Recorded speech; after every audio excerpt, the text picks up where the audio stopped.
तो आज हम ये बटरफ्लाई बनाना सीखते हैं, जो कि मैंने इंडिपेंडेंस डे के पर्पज़ से बनाई है। As you know, tomorrow is independence day. तो चलिए शुरू करते हैं। तो ये हमारे यान गाइड हैं, यानी कि इन कलर से हमें अपना ये बटरफ्लाई बनाना है। तो ये ऑरेंज है और ये वाइट एंड द ग्रीन, और ये हमारे हुक हैं और ये स्टिच मार्कर, ये इसकी कोई ज़रूरत नहीं है, and of course the scissor. तो चलिए शुरू करते हैं। तो सबसे पहले हमें ये बनाने के लिए हमें एक मैजिक रिंग बनानी होगी। तो मैजिक रिंग बनाने के लिए हमें सबसे पहले अपनी इन 2 फिंगर्स को यूज़ करना है। तो यानी कि हमें अपनी ये 2 फिंगर्स को कुछ इस तरीके से कर लेंगे और यान को एक्स शेप में अपनी ही फिंगर्स से रैप कर लेंगे, और रनिंग यान को हम अपनी लास्ट की फिंगरों से फोल्ड कर लेंगे, जिससे कि ये आराम से हो जाए। अब हम पहले वाले उसमें डालेंगे, उसके बाद इसको निकाल के इसको राउंड करके हमें इसमें एक नॉट लगा देनी है। तो अभी हमारी नॉट भी लग गई है और अब आप देख सकते हैं कि ये मैजिक रिंग बनके तैयार है। तो अब हम आगे का प्रोसेस करते हैं, यानी कि हम मैजिक रिंग बनाने के बाद हमें इसमें 3 चेन बनानी है। तो 1, 2 और ये 3। तो ये हमारी 3 चेन बन चुकी हैं।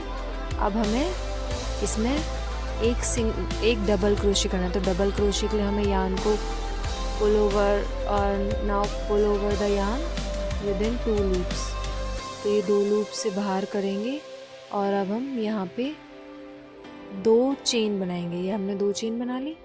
अब हम उसके बाद 2 डबल क्रोशे करेंगे। तो डबल क्रोशे भी मैंने बताया था किस तरीके से करना है। तो अब हमने ये 2 डबल क्रोशे कर दिए हैं, 1 और अब ये 2। ये हमारे 2 डबल क्रोशे हो गए हैं कंप्लीट। अब हम फिर से वही सेम प्रोसेस रिपीट करेंगे, यानी कि 3 चेन बनाएंगे, 1 double crochet, 2 chain, 2 double crochet. तो अब मैं इसको कंप्लीट करके आपको दिखाती हूँ। आप एक बार और वीडियो में देख लीजिए कि ये मैंने किस तरीके से बनाया है। 3 चेन बनाने के बाद 1 डबल क्रोशे, अब 2 चेन बना ली हैं। अब 2 बार डबल क्रोशे करना है।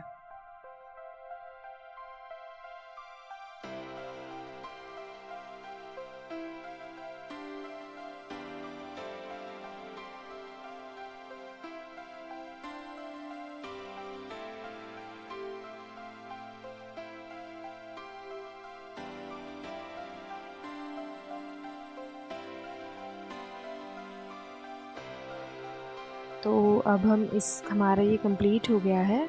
अब हम यहाँ पे 2 चेन और बनाएंगे। उससे पहले हम एक बार इन्हें काउंट भी कर लेंगे कि हमारे ये 18 डबल क्रोशे हैं या नहीं। तो हम इन्हें काउंट करते हैं, 1 2 3 4 5 6 7 8 9 10 11 12 13 14 15 16। तो ये हमारे 16 डबल क्रोशे कंप्लीट हैं। अब हम यहाँ पे 2 चेन बनाएंगे, तो 1 और ये 2। तो 2 चेन बनाने के बाद अब हमें इसको यान को पुल कर देना है।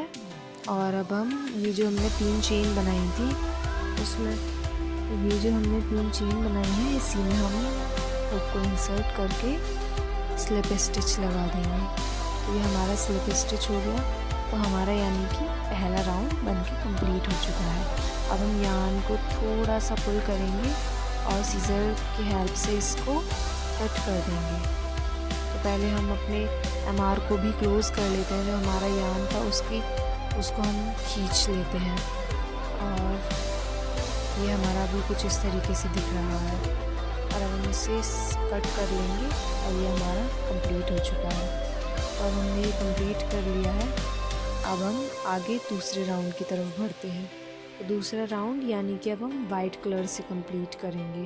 तो अब हमें इसमें क्या करना है, हम पहले वाइट यान को किसी भी गैप में इसको इंसर्ट कर लेंगे, यानी कि तो अब हम इस वाले गैप में इसको इंसर्ट कर लेंगे और अब हम इसमें यान को इंसर्ट करेंगे, वाइट यान को, और अब हम इसमें 3 चेन बनाएंगे। तो यानी कि ये भी हमने फिक्स करा है। अब हम 1 2 और ये 3 चेन बना ली है हमने। अब हम इसमें डबल क्रोशे करेंगे। तो हम पहले इसमें एक डबल क्रोशे करेंगे 1। अब हम उसके बाद एक और डबल क्रोशे करेंगे, यानी कि हमें इसमें ये 2 डबल क्रोशे हो चुके हमारे। अब हम इसमें चेन बनाएंगे, तो 2 चेन, यानी कि 1 2। अब ये 2 चेन हो गई। अब हमें 3 चेन। अब हमें इसमें 3 डबल क्रोशे करने हैं फिर से इसी सेम गैप में। तो 1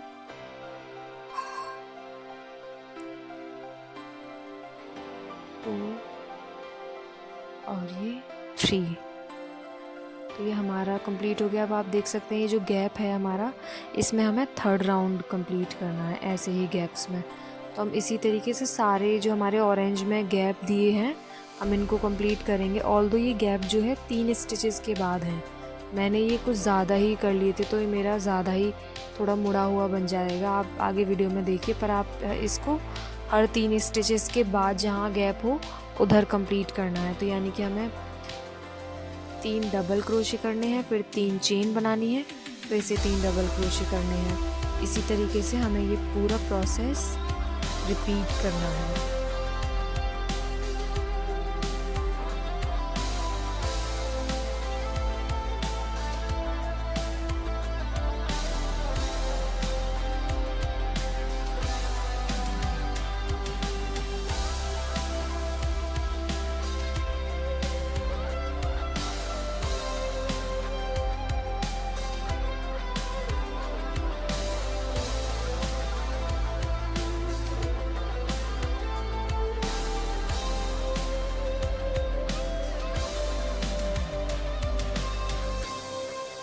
अब आप देख सकते हैं मैंने ये कंप्लीट कर लिया है। ये मेरा थोड़ा ज़्यादा ही फोल्डेड टाइप में बना है क्योंकि मैंने इसमें एक स्टिच के बाद भी ये प्रोसेस रिपीट कर दिया था। तो आप ये गलती मत करिए और लास्ट में आप इसमें स्लिप स्टिच लगा दीजिए और यान को थोड़ा सा पुल करके, ये थोड़ा करना है, मैंने ज़्यादा ही कर लिया है, थोड़ा सा पुल करके आपको सीज़र की हेल्प से इसे कट कर देना है। अब हम तीसरे राउंड की तरफ बढ़ते हैं। तो अब हम तीसरा राउंड कंप्लीट करेंगे। तो तीसरे राउंड के लिए हमें क्या करना है, तो चलिए शुरू करते हैं। तो सबसे पहले हमें ये जो हमारे आप ये गैप देख सकते हैं, ये हमारे इनमें कुछ गैप्स भी हैं, ये आप देख रहे हैं ये गैप्स, पर हमें इन गैप में इंसर्ट नहीं करना हुक को, हमें पहले बीच में से ही करना है। आप कहीं से भी शुरू कर सकते हैं, ऐसा कोई नीड नहीं है कि आपको यहीं से शुरू करना है। तो मैंने ये हुक को इंसर्ट कर लिया है और मैंने ये यहाँ से करा है।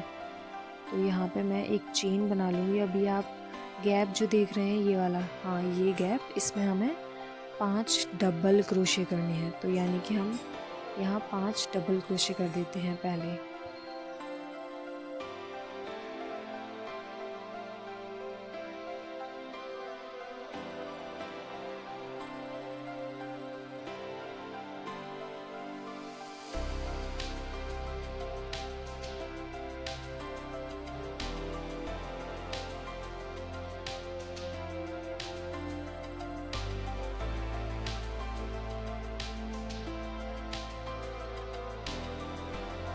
तो अब आप देख सकते हैं ये 5 डबल क्रोशे हो गए हैं। अब हम यहाँ पे पीको स्टिच करेंगे। पीको स्टिच के लिए हमें ये 3 चेन बना लेनी है, जैसा कि देख रहे हैं आप वीडियो में। अब ये 3 चेन बन चुकी हैं। अब हम 1 2 3 और ये जो हमारा डबल क्रोशे का स्टिचेस थे इसमें हम हुक को इंसर्ट करेंगे और अब हम इसमें से यार्न को बाहर निकालेंगे और इसमें हम स्लिप नॉट लगा देंगे। तो ये कुछ इस तरीके से हमारा स्लिप स्टिच बन के कम्प्लीट हो गया, स्लिप नॉट सॉरी। तो ये हम पीको स्टिच क्यों करते हैं, ताकि हम किसी भी लीफ को या फिर किसी भी पार्ट को शेप दे सकें। तो आप ये आगे इसको देखेंगे कि ये क्यों नीडेबल है। तो अब हम फिर से ही सेम स्टिच में 5 डबल क्रोशे कर देंगे, यानी कि पीको स्टिच करने के बाद हमें इसमें 5 डबल क्रोशे कंप्लीट करने हैं। ये पीको स्टिच हमारा पत्तियों में भी यूज़ होता है, जैसे कि हम सनफ्लावर को जब हम शेप देते हैं तब भी हम ये पीको स्टिच का यूज़ करते हैं। और अब हम इसमें तो हमारे 5 डबल क्रोशे कंप्लीट कर लेते हैं हम पहले।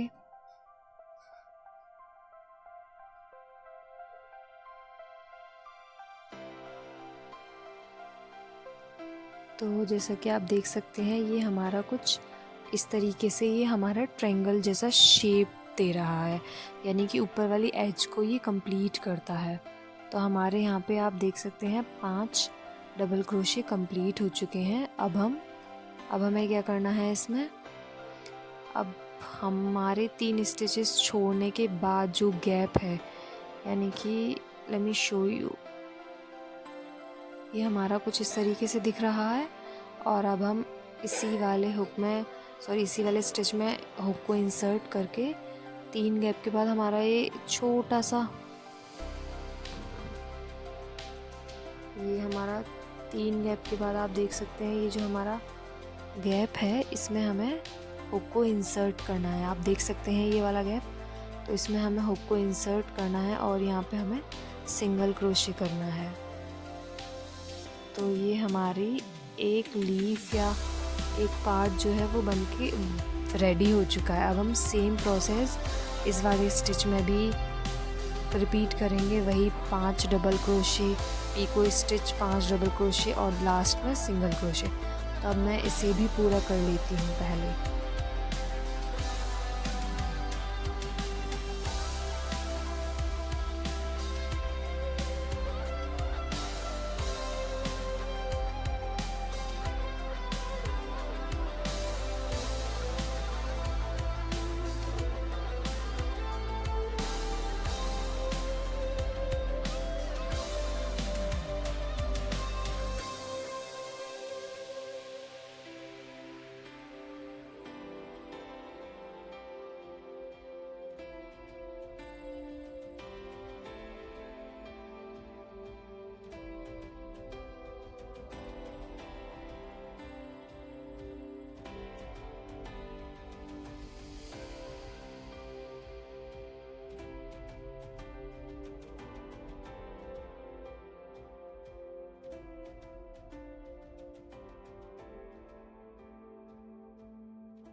तो जैसे कि आप देख सकते हैं ये मेरा कंप्लीट हो गया है। अब लास्ट में मैं यहाँ पे जो मेरा पहला वाला स्टिच इसमें मैंने करा था उसी वाले स्टिच में मैं इसमें इंसर्ट करके इसमें स्लिप नॉट लगा लूँगी। तो मेरा ये इसमें था, अब मैं इसमें इंसर्ट करके हुक को स्लिप नॉट लगा लूँगी। तो ये हमारा कंप्लीट हो गया। अब हम थोड़ा अपने हुक को बाहर निकालेंगे इससे, और अब भी जो हमारे एक्स्ट्रा हैं इनको हम यार्न में इंसर्ट कर देंगे ताकि ये हमारे और सिक्योर हो जाए। तो जिस भी कलर का यार्न है हम उसी में पीछे की साइड से इसे इंसर्ट कर देंगे। तो अभी हमारा हो गया। अब हमें क्या करना है, ये हमारा साइड में है और हमें क्या चाहिए, हमें सेंटर में चाहिए ताकि हम इसके ऊपर के स्ट्रिंग्स बना सकें। तो अब हम पहले इसे कट कर देंगे और अब मैं बीच में, अगर आपको ये बीच में आ रहा है तो नो प्रॉब्लम, और साइड में आ रहा है तो आप इसे कट कर दीजिए। मैं बीच में सेंटर में हुक को इंसर्ट करूँगी और इधर साइड से मैं दूसरी साइड के लिए यार्न को फोल्ड करूँगी। अब हमें क्या करना है, अब हमें पीछे की साइड आप देख सकते हैं मैंने वो जो बचा हुआ पार्ट था उसको फिंगर की हेल्प से पकड़ रखा है। अब मैं यार्न वो हुक को इंसर्ट करके इसमें स्लिप स्टिचेस लगाती जाऊंगी। तो ये हमारा कुछ एक लाइन बन जाएगा। तो ये हमारा एक स्लिप स्टिच हो गया। अब हम इसी तरीके से ये पूरा ऑरेंज पार्ट तक इसको एक लाइन की तरह कंप्लीट कर देंगे।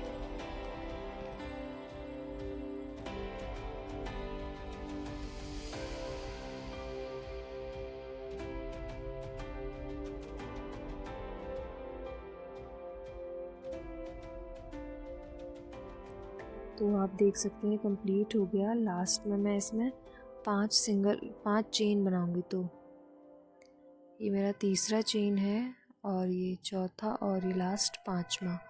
5 चेन होने के बाद हम यार्न को थोड़ा सा लेके थोड़ा कट कर देंगे। अब हम हुक को इस ऑरेंज पार्ट में यहीं से फिर से इंसर्ट करेंगे और इसमें भी हम 5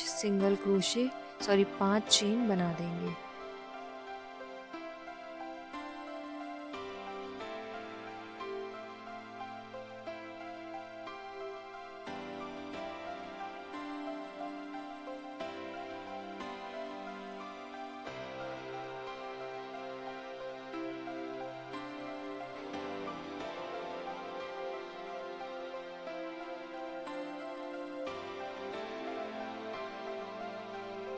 तो ये भी हमारा कंप्लीट हो गया है। अब हम इसे खींचने के बाद इसमें भी थोड़ा सा गैप स्पेस छोड़ देंगे ताकि हमारा स्ट्रिंग प्रॉपर स्ट्रिंग लग सके। तो अब हम इसमें हुक इसको कट कर देंगे और ये हमारी बटरफ्लाई कुछ इस तरीके से बन के रेडी है। अब हमारे जो एक्स्ट्रा पार्ट बचे हुए हैं यानी कि जो रह गए हैं उनको हम हुक की हेल्प से इन सारे पार्ट में इंसर्ट करके इसे और सिक्योर करेंगे।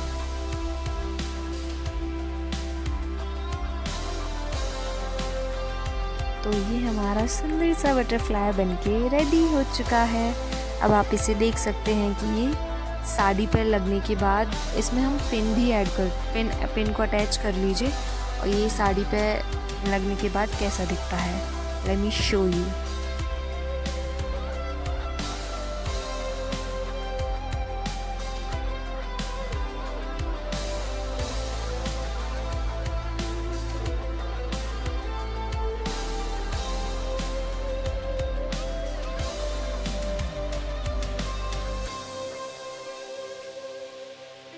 And if you love more of crochet, then do subscribe for more and let me know in the comment section what the next thing I should try. Thanks for watching. Bye bye.